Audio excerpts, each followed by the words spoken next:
Existen diferentes tipos de muros. En términos funcionales, están los que cumplen una labor estructural y los muros de cerramiento. Y en términos constructivos, hay muros en materiales amorfos, pequeños componentes y semiproductos.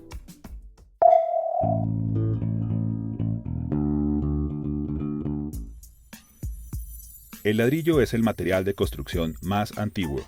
Se han hecho todo tipo de construcciones con este material desde hace más de 10.000 años. Sin embargo, las posibilidades constructivas para muros en pequeños componentes dependen en gran medida del material de las piezas.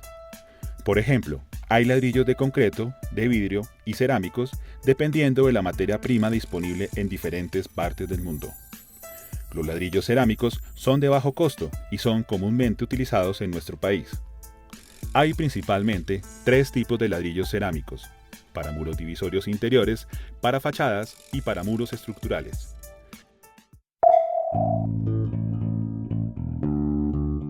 La distribución y forma de ubicar piezas en una construcción se define como aparejo, y los muros en ladrillo tienen muchas posibilidades de disposición.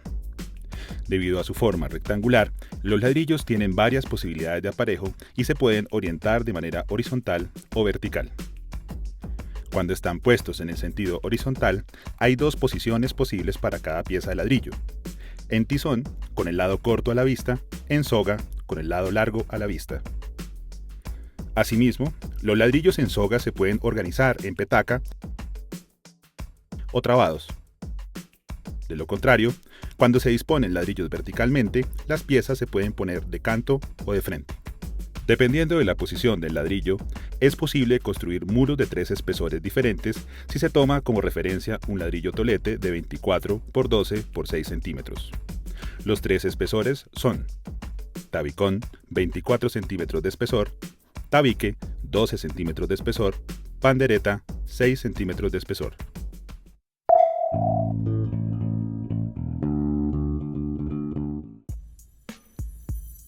En lugares con estaciones o cambios drásticos de temperatura, se recomienda que los muros en ladrillo sean dobles para garantizar el confort térmico y la estanqueidad de la fachada.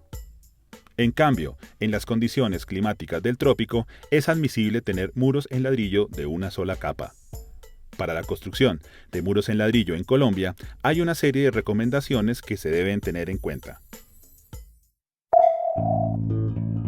1. Juntas de construcción.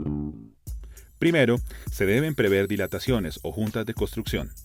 Esto permite variaciones leves en la forma de los ladrillos a causa de los cambios climáticos, ya que en Bogotá hay diferencias de temperatura desde los 10 hasta los 25 grados.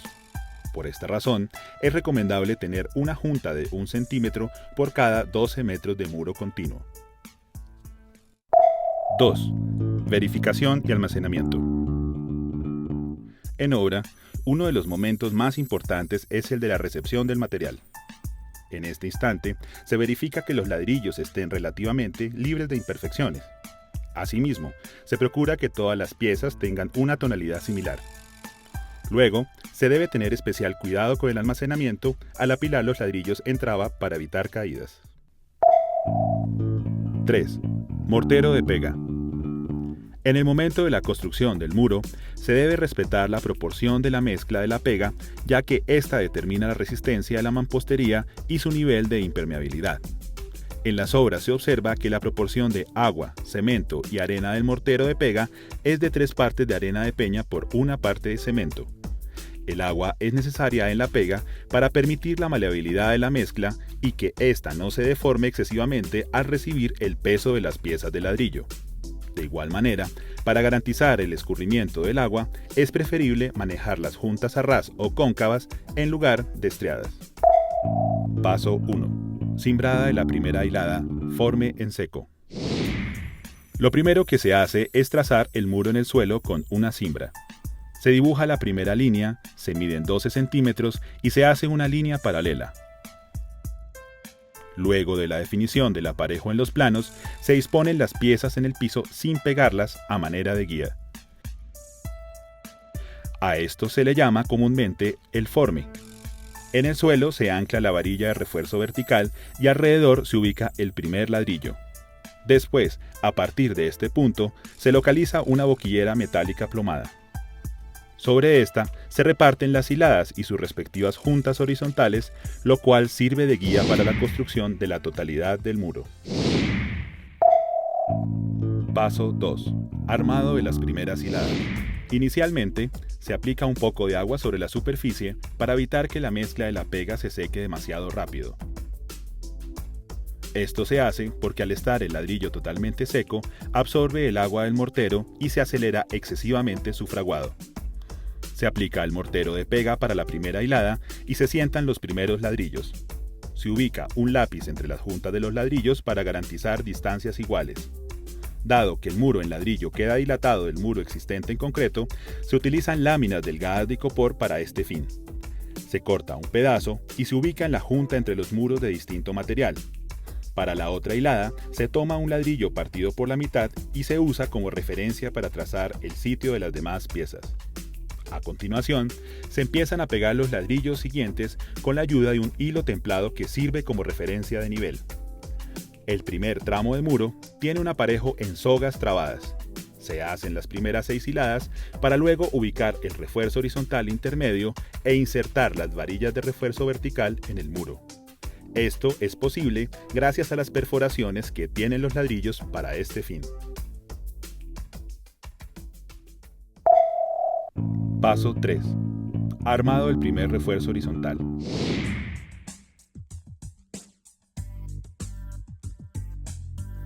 Manualmente, se parten las varillas de refuerzo para ajustarse a las medidas requeridas.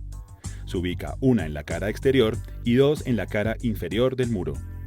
Una vez se disponen estos refuerzos, se aplica la pega en los bordes y después en el centro del muro. A continuación, con base en el hilo templado, se van colocando los ladrillos de la siguiente hilada.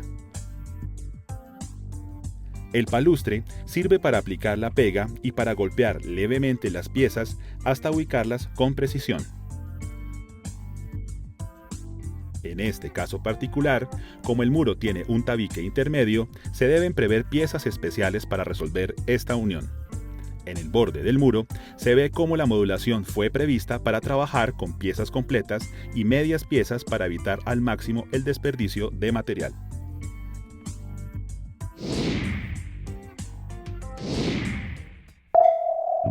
Paso 4. Armado de las hiladas verticales. Este muro tiene refuerzos verticales en las esquinas. Así, en el momento del armado de la hilada vertical, se hacen 2 piezas especiales que dejan previsto el hueco para la columneta. De este punto en adelante, se utilizan ladrillos enteros y se verifican medidas del tramo faltante.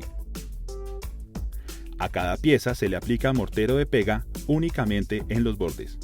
Después, para la columneta siguiente se repite el procedimiento de partir 2 ladrillos que confinen el refuerzo vertical y se siguen trazando referencias para las piezas faltantes. Por último, se termina la hilada en la esquina, donde está la boquillera limitando el muro y se deja previsto el espacio para un ladrillo intermedio. Se ubican 2 piezas triangulares cortadas a 45 grados para evitar que se desportille la esquina. Esta es una operación delicada y los triángulos se quiebran fácilmente por ser piezas tan pequeñas. Paso 5. Armado del segundo refuerzo horizontal. Cuando se termina de armar esta hilada de ladrillos verticales, se procede a ubicar el segundo refuerzo horizontal del muro. En cada extremo se ubica una varilla previamente figurada en forma de U. Después se hace el traslapo con una recta que tire la longitud de todo el muro. A continuación, se tiempla un hilo por encima del nivel de la última hilada y se trazan las líneas de referencia para las filas siguientes. Se prepara la mezcla de arena y cemento en seco, se agrega agua en un balde y se mezcla con palustre para continuar con la tercera hilada parada.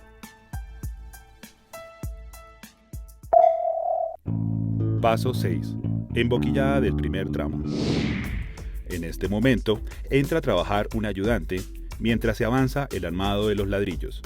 Se inicia el proceso de emboquillado del primer tramo.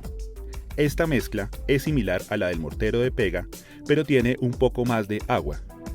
Se esparce con estopa para distribuir uniformemente la boquilla y rellenar los vacíos que quedan entre las piezas. Después de esto, se retira el exceso de mezcla con un papel grueso.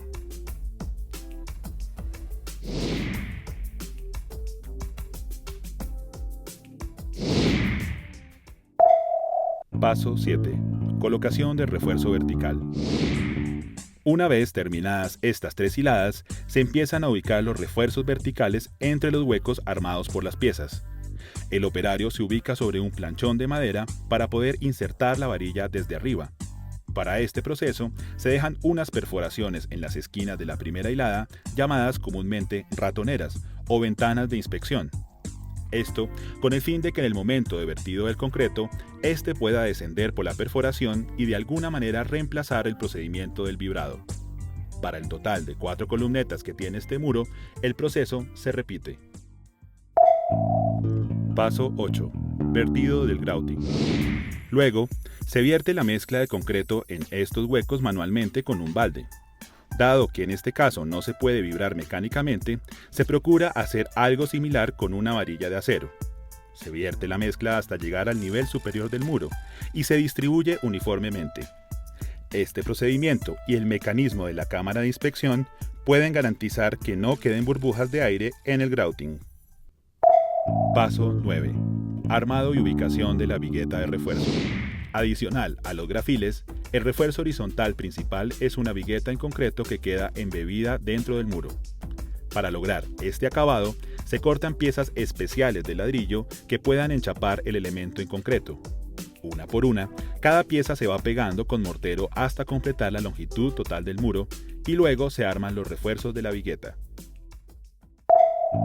Paso 9A. Armado de refuerzo.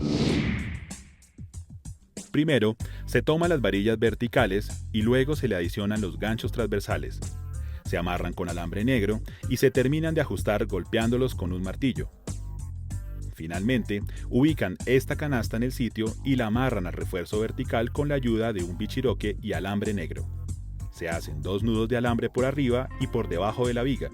Se retira el exceso de mortero de pega y se procede al siguiente paso. Paso 9B. Fundida de concreto.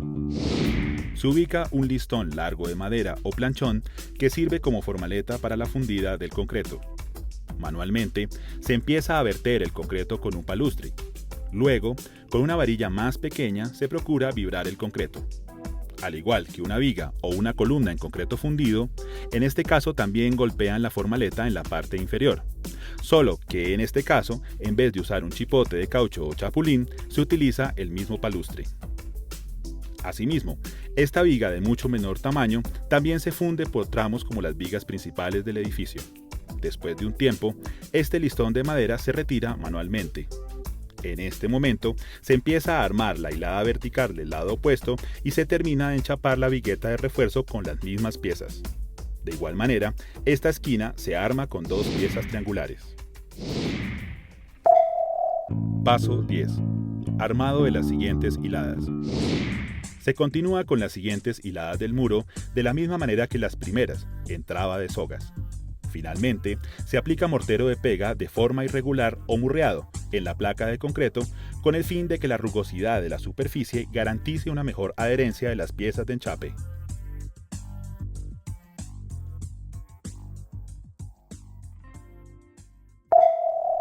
Paso 11. Remates del muro. Una vez finalizada la vigueta superior de refuerzo, se inicia el armado de la última hilada del muro con ladrillos verticales. Para este uso, también se cortan piezas especiales en forma de C para enchapar la placa. Para el caso de dinteles, que es un detalle atípico en el muro, el procedimiento es similar, pero con la diferencia de que la vigueta de refuerzo queda confinada entre piezas de ladrillo cortadas en forma de U y no entre 2 piezas en L. De esta manera, con estos últimos detalles se finaliza el proceso constructivo del muro exterior en ladrillo a la vista.